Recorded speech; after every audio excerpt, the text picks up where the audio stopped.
Welcome back to the Cap Report, and in today's video we will be talking about what is likely the best card of the year and my most anticipated one, UFC 280, Charles Oliveira versus Islam Makhachev. What a card this is. I'm so excited for it. Just thinking about the main event gets me hyped. Pretty much every fight on this card is great, and we have guys ranked in the top 5 in the prelims, which should say something about this card, right? In this video, I'm going to give some of my thoughts, some light analysis, and predictions for each of the fights of the main card. As always, there will be timestamps in the description as well, so if there's only certain fights that you're interested in, if you look in the description, you'll be able to find a link to that specific time point for it. Just a reminder as well, since this card is in Abu Dhabi, the prelims are starting, I believe, 10 Eastern. I'm Central, so this would be what, like 9 Central, I believe, or maybe 9:30. It might be 10:30 and 9:30. I believe the main card starts at 2 p.m. Eastern, so it'd be like 1 p.m. Central for anyone else in my time zone. It always feels weird when the cards are during the day instead of at night, but I'm just happy I'm gonna get to see them. I always work weekend nights, so being able to actually see the fights and not have to watch them while I'm at work is gonna be really nice. Now, opening up the card, we have top-ranked Chookagian versus 6th-ranked Fiorot. I'm not gonna lie, I feel like this spot should have went to Bilal Muhammad versus Sean Brady,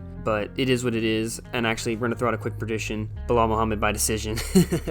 You know, get one more in. You know, that's not on the main card. But I understand that this is an opportunity for a new contender to be built up for Shevchenko, which is, I think, why it's placed where it is on the card. Chookagian is riding a 4-fight win streak, all by decision. Most recently, a split decision win over Amanda Ribas, but the streak includes wins over Jennifer Maia and Cynthia Calvillo as well. So, you know, it's got some names on there. Fiorot's riding a 4-fight win streak as well. Granted, hers have been her only 4 fights in the organization, but it does have a notable win over 8th-ranked Jennifer Maia. And I think that's interesting how this fight could likely have title shot implications. Both of these fighters could be looking upwards to a title shot from this fight, and depending on how some of the other, players in the division pan out. Does Taila Santos deserve an instant rematch following her split decision loss to Shevchenko? And Alexa Grasso has a win streak that's going to become title worthy as well. Maybe you just, depending on who wins, you have them fight her as the number 1 contender fight. So depending on how things play out, the winner of this fight should at least see a number 1 contender fight. But that's looking ahead. I'm not going to dive too deep into this one, but I will say this is the biggest challenge and step up in competition so far for Fiorot in her career. I think this will be a fight that will stay standing up for the vast majority of the fight, and having fought a former title contender in Maia is huge for Fiorot in preparation for this fight.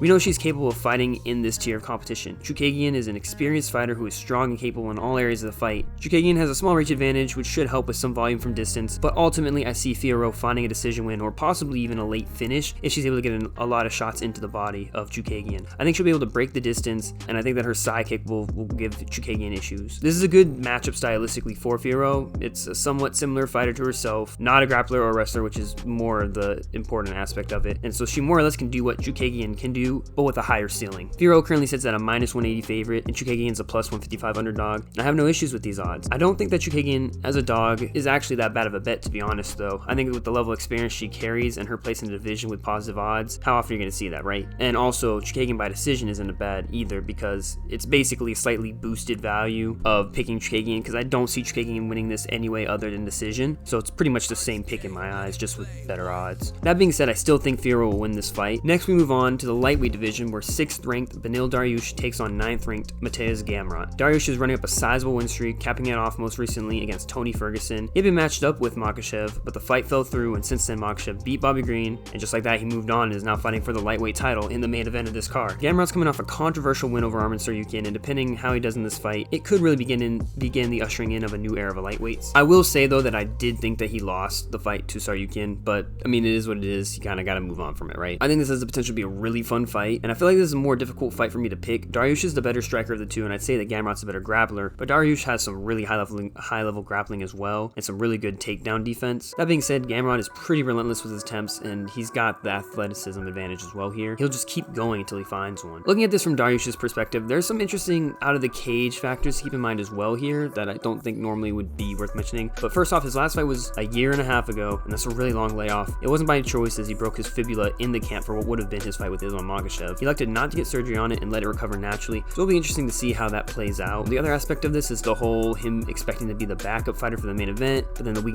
of the fight, Dana White came out and said that Alexander Volkanovski was the backup fighter instead. And I just wonder how this will affect Dariush's mindset and also how his training camp went. Will it affect his emotions going into the fight? Seeing his comments afterwards, I don't think so, but I just think it's something to be aware of because you never know how it could affect a fighter's mindset. Will it keep him distracted, you know what I mean, that kind of thing. And then there's also the training camp aspect of it. Did he focus entirely on Gamrot and game planning for this fight, or was there any effort or focus that had to be sidetracked and pushed towards Makhachev and Oliveira and the chance that he had to step in? Ultimately, this is just speculation and it could mean nothing, but I just think that their idea is worth exploring and that, you know, it's one of those things that, like, you never know could play an effect. Now, stylistically, I think this fight favors Dariush. He's got 90% takedown defense, and if he's able to keep the fight standing, Dariush can outstrike Gamrot. Dariush throws a lot of kicks to the legs and body, and that could be really relevant here. Saryukin was able to land a ton of those heavy body kicks throughout the fight, and it's something I think Dariush can replicate. That being said, it will open more opportunities to Gamrot if he catches one of those kicks, as he often looks to like low single legs and he'll raise it up above his opponent's heads, looking to off balance and refine trips as well. Even if Gamrot's able to get the fight to the ground though, Dariush has a great BJJ game. With as many scrambles as Gamrot creates, I think there's opportunities for Dariush to find submissions like leg locks or even finding a TKO out of it. He definitely won't be able to sit on control time like he was able to do over like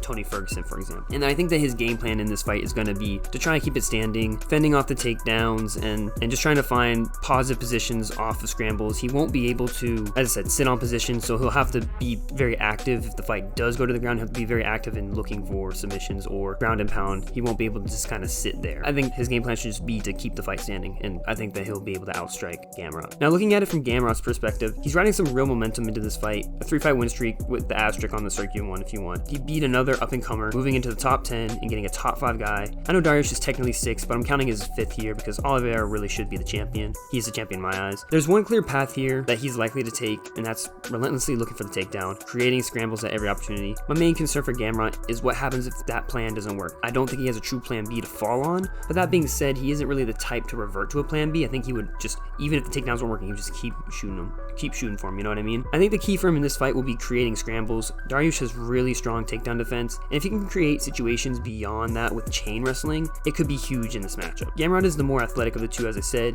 and he might need to lean on that at times. Effective grappling, ground and pound, and submission looks are his best shot at winning, in my opinion. If Gamrot is to win this fight, I think it would be by decision. I think his game plan going into this is, I think he'll still look for that that really low single leg, but ultimately, I think that it's gonna be, you know, he's just be looking takedowns, and creating scrambles, and ultimately just trying to find submissions off of that, I think, is what he's going to do. Looking at the odds, Gamrot is a -195 favorite and Dariush is a +165 underdog. I think this is interesting, but I don't really agree with it. I do think these odds have to do with the past that these two have come into this fight from. You know, maybe Dariush on more of a low note, Gamrot on a higher note, and also maybe a bit of the layoff for Dariush and tied in with the athleticism advantage of Gamrot. Like, if you're looking at it from stylistic standpoint, I don't think the odds make that much sense. As I said, I think Dariush has more ways to win and more options as well. I've gone back and forth on this fight, but my prediction for this fight, I'm going with Beneil Dariush by decision. I just think that he counters Gamrot well and presents too many different ways he can beat him. I think a finish is possible, but Dariush is far more likely the one who's going to find a finish in this fight. And now we move on to the featured fight on the card. Still a wild one for me. The former bantamweight champion and top-ranked contender Fiorot takes on 11th-ranked Sean O'Malley. Both these guys are coming off somewhat odd situations. Jan's coming off a split decision loss. His second loss to champion Aljamain Sterling. O'Malley's coming off a no contest against Pedro Munoz, which was his biggest fight to date, where pretty much nothing happened and we learned nothing from it. It's a huge step up in competition for O'Malley, but there are a few reasons as to why it's likely the best time for him to fight Jan. Jan's coming off a loss, technically 2 out of his last 3, both of the losses to the same guy, and he got emotional in his last fight at times, and it kind of negatively affected him in that fight. It's a 3-rounder, which hugely favors O'Malley, as Jan tends to download information in fight and make adjustments as he goes. It's a style built for 5-round fights more than it is for 3-rounders. I think O'Malley's biggest advantage here has to be his size and reach. You could say that, you know, maybe his creativity and his striking is as well, but I mean, he's got 4 inches of height and 5 inches of reach on Jan. And I think for him to win this fight, he's going to have a fast start and he's going to have to use that reach. He can't do what he did against Munoz. He has to take advantage of Jan's slow starting style. Winning the first round is so crucial because that will be the easiest round to win. Unfortunately for O'Malley, the biggest issue Jan had with Sterling was the grappling, something I don't think O'Malley can really replicate. In my opinion, his best chance at winning this fight is either a flash knockout from the combination of size, reach, and strength, or he's going to have to win that first round and steal another round from Jan. If he wins the first, he can maybe try and keep his distance and poke and prod,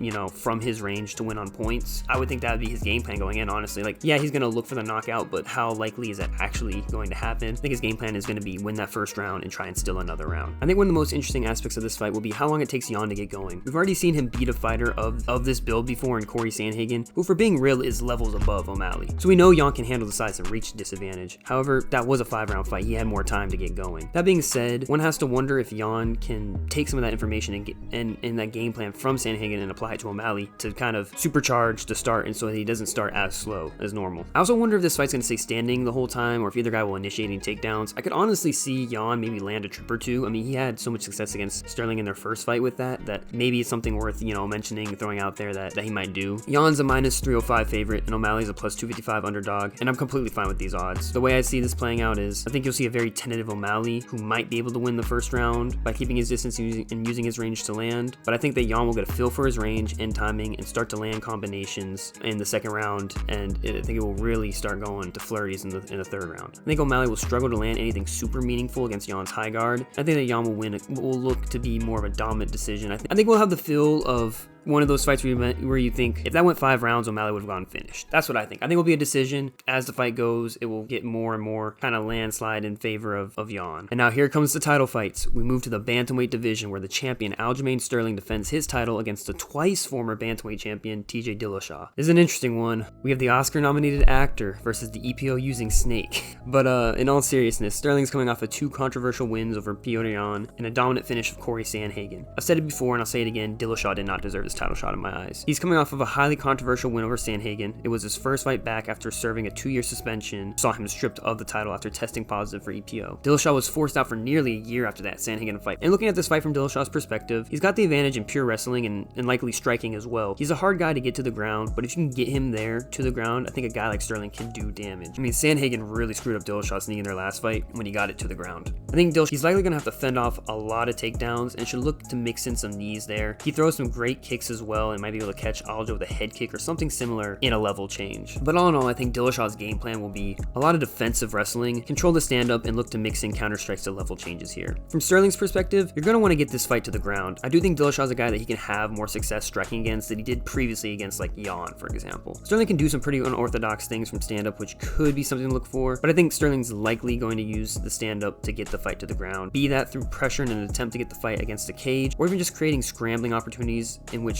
Sterling thrives. I think you'll see, similarly to his last fight, a lot of takedowns will get defended, but if he gets one, he'll ground the fight for that round. If he can get Dillashaw's back, I think the fight will be over. I imagine Sterling's game plan will be looking at takedowns early and often, hopefully getting Dillashaw grounded in the middle of the octagon, and I think he'll look to create scrambles or defended takedowns as well. Ultimately, he's going to want to have the fight on the ground, as that's where he can fully utilize his strongest asset in the game, his BJJ, and find a submission. Sterling sits as a minus 170 favorite, and Dillashaw's a plus 145 underdog. I'm kind of surprised to see Sterling as the favorite and getting the respect he deserves here. My opinion on this fight has actually changed since it was initially announced. I think Dillashaw will be able to defend the takedowns early on and have success standing up, but I think as Sterling creates more scrambles and opportunities for chain wrestling, that eventually he's going to take Dillashaw's back, and I'm going with Aljamain Sterling by 3rd round submission. Now we get to the big one, the main event, Charles Oliveira versus Islam Makhachev for the lightweight title. Both these guys are riding big win streaks. Oliveira had 11 with wins over Justin Gaethje, Dustin Poirier, and Michael Chandler most recently, and all of those by finish. Makhachev's win streak is at 10 with 4 finishes in his last 4 as well. I will say the guys he's beaten are not on the level of Oliveira, but there's some good wins in there too. Bobby Green, Dan Hooker, Thiago Moises, and Drew Dober. There have been a lot of fights that have fallen through as well for Makhachev, which would have given his win streak a lot more credibility. That being said, he is now reaching the pinnacle of the division, and I do feel though Islam gets a little more hate than he deserves for the guys he's beaten. I think these two match up quite interestingly, as their strengths lie in their grappling, but in very different styles of it. Makhachev has a strong wrestling game that is very controlling and dominant. Oliveira's lies through his jiu-jitsu. Both these guys are fighting guys who can counter their strengths far better, I think, than any of their previous opponents have been able to. From Makhachev's perspective, he's going to want to get this fight to the ground, as Oliveira is by far the better striker here. But if he's able to grapple on his own terms, he stands a good chance at winning. Question for me is, how does Makhachev approach getting this fight to the ground? I don't think looking for the double or single legs is the best strategy, as Oliveira has very dangerous neck chokes. He could look to clinch, which I would think isn't a bad idea, but he'll have to be wary of Oliveira's knees to the body there. I think his best chance is to get Oliveira against the fence and take him down that way. I wonder how he would get Oliveira against the cage though, as I think Oliveira will be the one kind of pushing the pressure in this fight. Makhachev can definitely pressure Oliveira much more effectively and dangerously than Oliveira's previous opponents, as he isn't scared to go to the ground with him. And I think that maybe he can kind of throw out that head kick to kind of disrupt Oliveira's pressure and maybe create some of his own. Once he gets him to the ground, he'll look to smother and control Oliveira, and I think that he'll chase a submission. He's very strong, and I could see him looking for something like a Kimura or an armbar. And I think that'll be more or less his game plan. Either clinch up or get Oliveira against the fence and get the fight to the ground, and then from there he's going to find a submission. submission, or look for a submission. From Oliveira's perspective, I think he'll want to keep the fight standing. He'll have a huge advantage there, but that being said, Islam is a guy who doesn't take much damage. I wonder how effective Oliveira's pressuring will be. As we said, Charles doesn't have the same advantages over Islam as he's had over his previous opponents. Have to be careful with those cheap kicks getting caught, as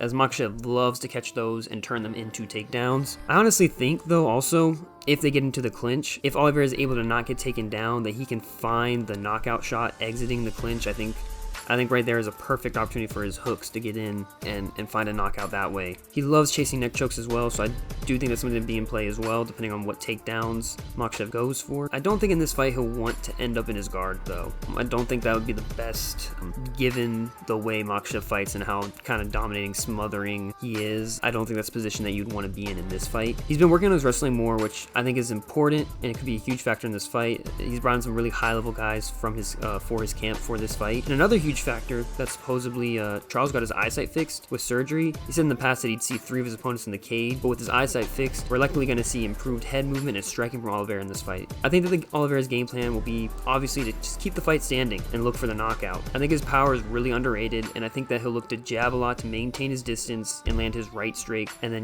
probably some check hooks as well, if Makhachev decides to try and push forward and apply his own pressure. He's been knocked out before for being too eager in the striking, and he learned from that, but if he gets frustrated by not being able to take the fight to the ground, does he make that kind of mistake and get caught? You know what I mean? Islam opens as a -180 favorite, and Oliveira is a +155 underdog, which I honestly disagree with. I can understand from a stylistic standpoint somewhat, and I think the odds are pretty disrespectful to Oliveira and the run that he's on right now. I mean, I guess I do see the side of it of probably trying to incite money on Oliveira, and I can understand, as I said, somewhat from a stylistic standpoint how Islam's a favorite. But I think there's a ton of value on Oliveira as an underdog. I think the way that this fight plays out is that much won't happen in the first round. It'll be a lot of filling each other out, finding range. I think Oliveira will begin having success striking in the second round, but Makhachev will be able to get it to the ground later in that round. I think Oliveira will survive on the ground, and then I think Oliveira will find a knockout in the third round. So my pick is Charles Oliveira by third round knockout. And with that, we have all the predictions for UFC 280. What do y'all think of my predictions? And what are your predictions for the fights? As always, I appreciate y'all checking out the video. Please leave a like if you haven't and subscribe as well. Shout out to all 372 subscribers and to anyone who subbed from this video. This has been the Cap Report.